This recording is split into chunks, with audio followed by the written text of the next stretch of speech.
Eh bien salut à toutes, salut à tous, aujourd'hui on ne se retrouve pas pour parler de mon salon, mais on va parler des textes 3D dans Fusion.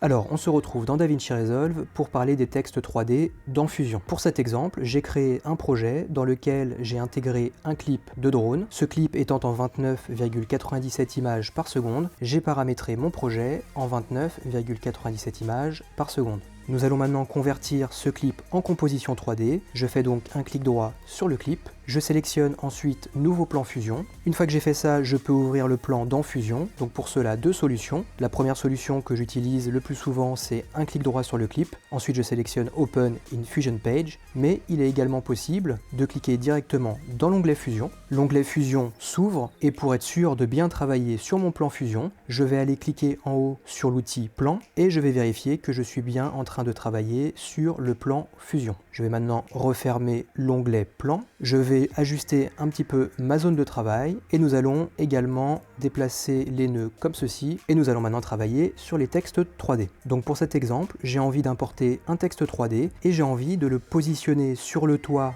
du bâtiment que l'on voit dans la vidéo et j'ai envie que ce texte 3D soit comme soudé sur le toit du bâtiment. Nous allons donc utiliser aujourd'hui plusieurs outils et notamment le nœud Camera Tracker qui va me permettre d'analyser les mouvements de caméra pour ensuite importer mon texte 3D et que ce texte 3D s'intègre parfaitement dans mon plan. Donc je vais commencer par ajouter le nœud Camera Tracker. Donc ce que je peux faire, c'est cliquer n'importe où sur ma zone de travail, utiliser le raccourci CTRL barre d'espace ou encore SHIFT et barre d'espace et je vais chercher le nœud Camera Tracker. Je l'ai trouvé, je clique dessus et je clique sur le bouton Add pour le rajouter dans ma composition. Je vais maintenant relier mon nœud Camera Tracker entre mon Media In 1 et mon Media Out 1. Donc je clique sur Camera Tracker, je maintiens la touche Shift enfoncée et je vais glisser l'outil entre les deux nœuds jusqu'à temps que la ligne devienne bleue et jaune. À ce moment-là, je relâche ma souris. Je peux afficher le Camera Tracker dans le visualiseur de gauche. Pour le moment, rien ne se passe. Il faut maintenant paramétrer le Camera Tracker en cliquant sur le nœud Camera Tracker et en allant ensuite dans l'inspecteur. Dans l'inspecteur, je vais commencer par cocher la case Preview Auto Track Location et on voit au niveau des visualiseurs qu'on a des petits points verts qui sont apparus. Cela indique que Fusion va réaliser un tracking à l'aide de ces petits points verts. Dans cet exemple, j'ai envie de traquer le mouvement au niveau du toit. Je vais donc créer un polygone qui va me permettre d'isoler le toit du bâtiment. Donc je clique n'importe où sur ma zone de travail, je clique dans ma barre d'outils sur l'outil Polygone. L'outil Polygone, je le relie à mon Camera Tracker. Je clique sur Polygone et je vais maintenant dessiner un polygone autour de mon bâtiment. Mon polygone est réalisé. Pour paramétrer mon Camera Tracker, je reclique donc sur Camera Tracker. Je vais ensuite dans mon inspecteur, je m'assure d'avoir cette option qui soit bien cochée et maintenant je vais améliorer la précision de mon tracking. Pour améliorer la précision de mon tracking, je vais jouer avec cette option Minimum Feature Separation et je vais déplacer mon curseur vers la gauche. Alors quand je fais ça, je ne sais pas pourquoi, mais mes petits points verts disparaissent. Pour les faire réapparaître, tout simplement je vais dans mon visualiseur et je vais avec la molette de ma souris juste faire comme ça un mouvement vers le haut ou vers le bas et là j'ai bien donc mes petits points verts qui réapparaissent. Donc plus je vais vers la gauche, plus je vais avoir de points verts et plus compliqué sera le tracking car il y aura beaucoup plus d'informations à traquer. Donc moi je vais le laisser paramétrer comme ceci. Je vais laisser l'option Track Channel sur Luma, donc c'est-à-dire la lumière. Je vais laisser également le Track Range sur Render et je vais maintenant cliquer sur le bouton Auto Track. Le tracking est terminé, je vais maintenant me rendre ici dans la barre d'outils sur le bouton Solve et je vais cliquer ensuite sur le bouton ici qui s'appelle Solve. Donc là, je vous conseille de sauvegarder votre projet avant de cliquer sur ce bouton, tout simplement parce qu'il arrive que DaVinci Resolve et Fusion crash, surtout si vous avez beaucoup d'informations de tracking à traiter. Donc je vais cliquer sur Fichier, je vais cliquer sur Enregistrer le projet est enregistré, je vais maintenant pouvoir cliquer sur le bouton Solve. le solving entre guillemets est terminé. Je vois que le nombre moyen d'erreurs est de 0,0867 pixels, ce qui est très bien. En dessous de 0,5, les données de tracking sont considérées comme très précises. Je vais maintenant pouvoir travailler sur mon texte 3D, mais avant de rajouter mon texte 3D, je vais rajouter un outil Merge, donc en l'occurrence l'outil Merge 3D. Donc je vais dans ma barre d'outils, je clique sur le bouton Merge 3D, je relie la sortie de mon caméra tracker à l'entrée de mon Merge 3D, comme ceci. Je repositionne un peu mes nœuds pour faire de la place dans mon espace de travail, et maintenant je vais rajouter mon texte 3D. Donc je peux soit cliquer n'importe où dans ma zone de travail, cliquer sur texte 3D et ensuite relier mon texte 3D à mon nœud Merge, mais j'ai également une deuxième possibilité. Si je sais que mon texte 3D doit être relié à mon nœud Merge, je vais tout simplement cliquer sur mon Merge 3D, je vais ensuite dans ma barre d'outils et je vais cliquer sur texte 3D. Et là, les deux éléments sont reliés de façon automatique. Je peux maintenant travailler sur mon texte 3D, donc je clique sur l'outil texte 3D, je peux l'afficher par exemple dans le visualiseur de gauche en cliquant en bas sur le petit bouton Left View, et je vais maintenant aller dans l'inspecteur pour taper mon texte. Donc je vais par exemple taper le mot drone,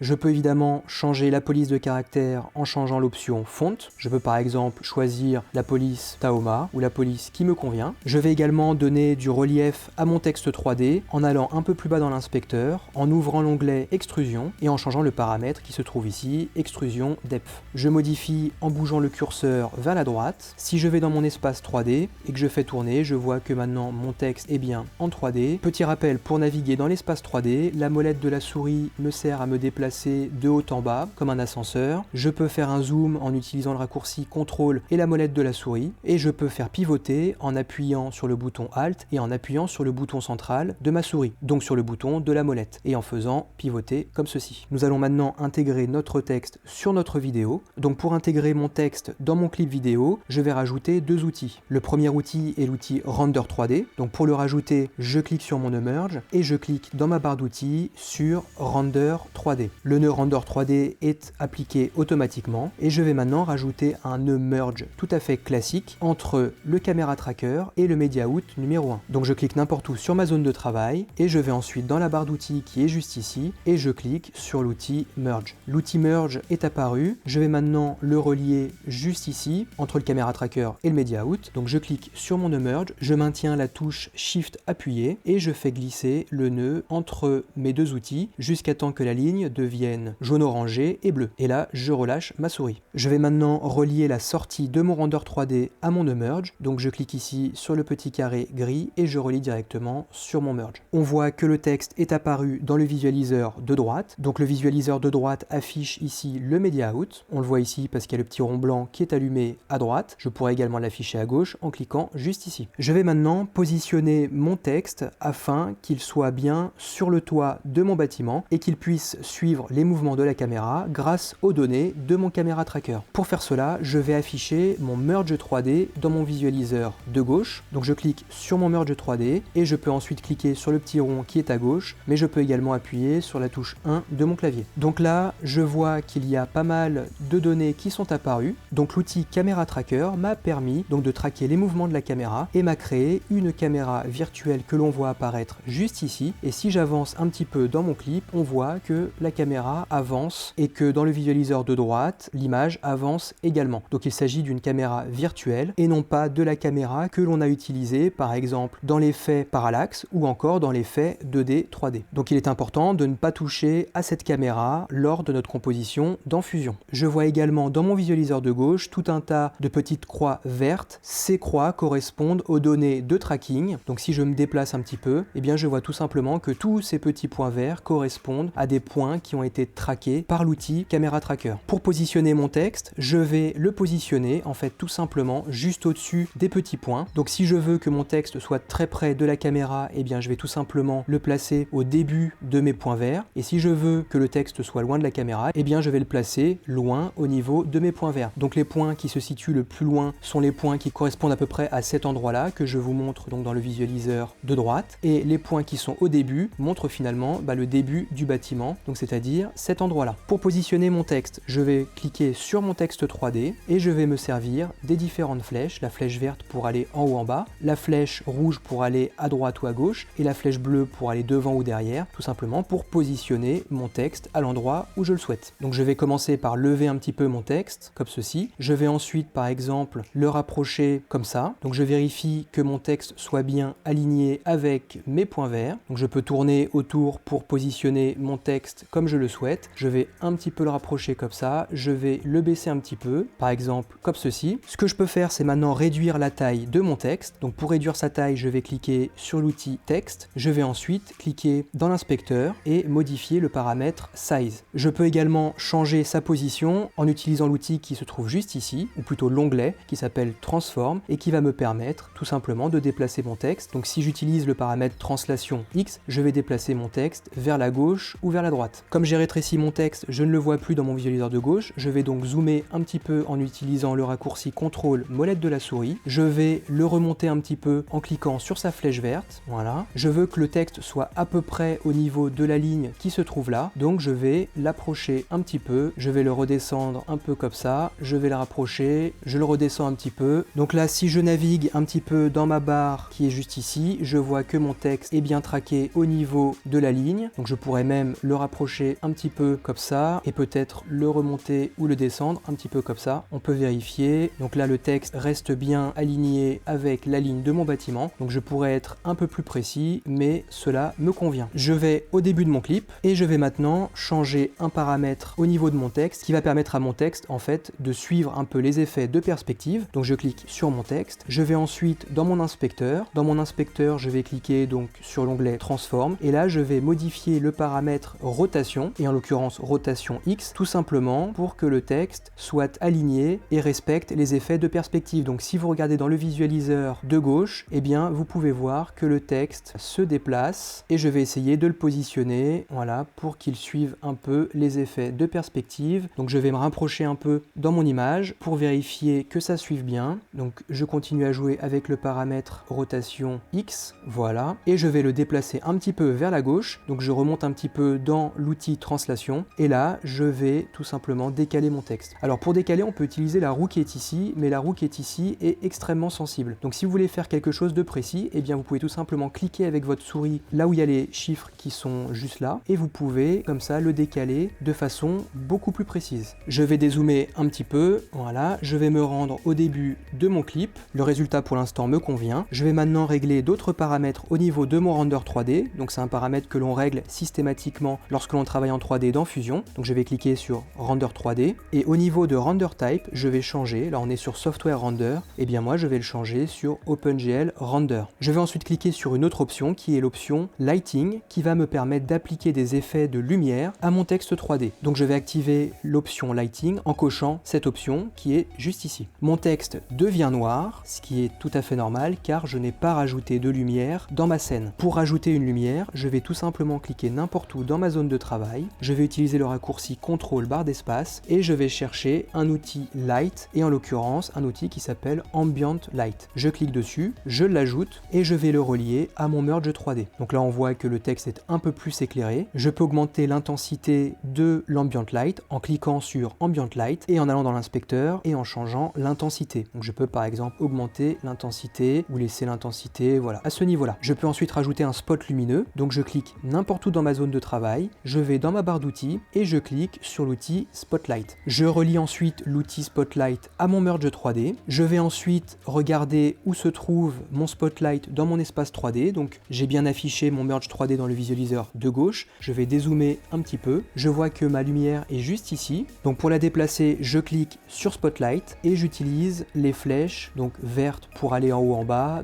rouge pour aller à droite à gauche et bleu pour aller en arrière. Et je vais déplacer ma lumière comme ceci. Je peux également la faire monter un petit peu et je peux aussi la faire pointer vers le bas. Donc pour la faire pointer vers le bas, je peux cliquer en haut à gauche de mon visualiseur sur l'outil Rotate et utiliser donc le cercle rouge pour baisser un peu ma lumière. Et là on peut voir donc dans le visualiseur de droite que mon objet texte est maintenant éclairé. Je peux également régler d'autres paramètres de mon Spotlight en cliquant sur l'outil Spotlight et en allant directement dans l'inspecteur et je peux changer différents paramètres comme par exemple le Cone Angle, donc tout simplement qui va me permettre donc d'agrandir ou de rétrécir le cône de lumière. Donc moi je vais le laisser comme ceci, ça me convient. On peut voir un premier aperçu en retournant dans l'onglet montage. Alors pourquoi dans l'onglet montage? C'est tout simplement comme d'habitude, hein, si je fais lecture ici, nous sommes dans un espace espace 3D et je n'arrive pas à obtenir une lecture en temps réel. D'ailleurs, vous pouvez voir en bas que le playback s'effectue à peu près 3-4 images par seconde. Donc je vais arrêter la lecture, je vais retourner dans l'onglet montage, j'ai activé mon rendu, on va attendre que le rendu soit terminé et on se retrouve juste après.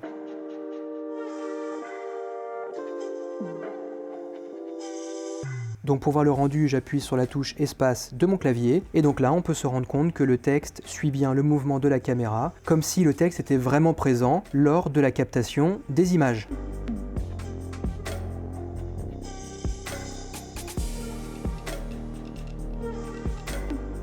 Donc nous pouvons également retravailler un petit peu la lumière parce que là on voit que le texte déjà est très blanc. Donc on peut changer sa couleur et on peut également lui apporter un effet de texture. Donc pour cela, je vais rouvrir mon clip dans Fusion. On se retrouve de nouveau dans Fusion et maintenant je vais apporter un effet de texture à mon texte. Donc pour apporter un effet de texture, eh bien tout simplement, j'ai importé dans ma bibliothèque de médias une texture que j'ai trouvée donc sur le site pexels.com où on trouve des images gratuites et libres de droit. Donc je clique sur bibliothèque de médias. Je vais ensuite dans texture, qui est un chutier que j'avais créé spécifiquement pour y mettre mon image de texture. Je prends l'image JPEG et je fais un glisser-déposer directement de l'image dans ma zone de travail. Je referme ma bibliothèque de médias et maintenant je vais relier mon média donc qui correspond à mon image de béton sur mon texte. Alors avant de relier directement cette texture sur mon texte, il faut que je change un paramètre sur mon outil texte. Car si je prends mon média numéro 2, donc la texture, et que je la relie directement sur mon texte, je n'arrive pas et ça se connecte pas. Donc je dois modifier une option sur mon e-texte. Donc je clique sur mon texte 3D. Je vais ensuite dans l'inspecteur. Dans l'inspecteur, je clique sur l'outil Shading, ou plutôt sur l'onglet Shading. Et je vais ensuite dans l'onglet Matériel, changer le type en image. Automatiquement, j'ai une nouvelle entrée qui est apparue qui s'appelle Color Image et je vais maintenant pouvoir relier mon Media In numéro 2 à mon texte. On voit dans mon visualiseur de droite que la texture s'est bien appliquée. Donc si je navigue un petit peu dans mon clip et que je fais un zoom, je vois que la texture a bien été appliquée à mon texte 3D. Je peux maintenant retravailler un petit peu la luminosité. Donc je vais réafficher mon Merge 3D dans le visualiseur de gauche. Donc je clique sur Merge 3D et j'appuie sur la touche 1 de mon clavier, tout simplement pour faire réapparaître mon Merge 3D dans le visualiseur de gauche. Je vais maintenant essayer de reparamétrer un petit peu mes lumières. Donc je vais reparamétrer mon Ambient Light, donc je clique sur Ambient Light, je vais dans l'inspecteur, je peux jouer un petit peu avec son intensité pour avoir quelque chose qui soit un petit peu plus satisfaisant. Je peux également retourner dans ma composition, cliquer sur Spotlight, retourner ensuite dans mon inspecteur et changer par exemple les paramètres cône angle pour essayer voilà, de régler au mieux. Et je peux également retourner dans mon espace 3D en cliquant donc sur mon Merge 3D, en l'affichant à gauche si ce n'est pas déjà fait, ou alors à droite, c'est vous qui choisissez, et je vais pouvoir par exemple reparamétrer ma lampe. Donc je vais cliquer sur Spotlight. Je vais recliquer maintenant sur l'option Move. Donc l'option Move ici permet de déplacer en fait ma lampe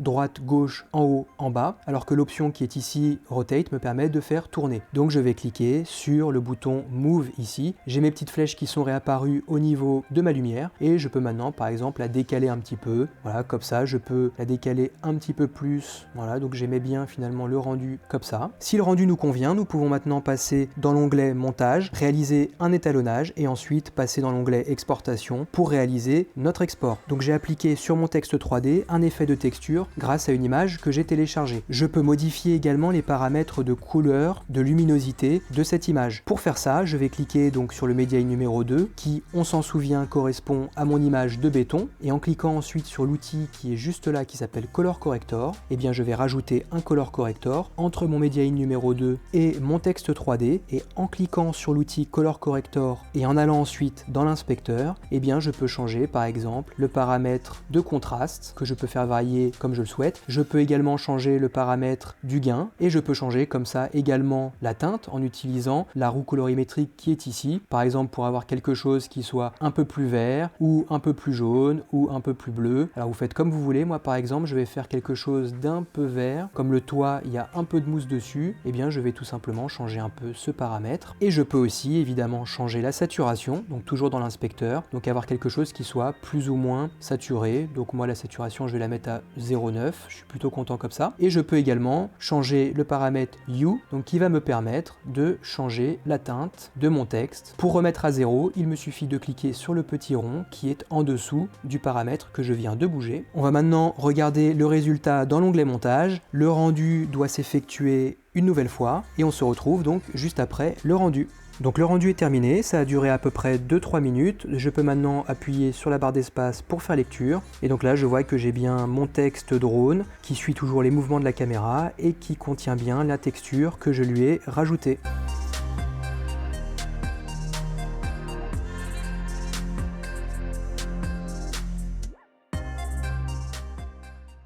Cette vidéo est maintenant terminée, n'hésite pas à réagir dans les commentaires, n'hésite pas à t'abonner à ma chaîne. En tous les cas, je te dis à bientôt pour un prochain tuto. Ciao!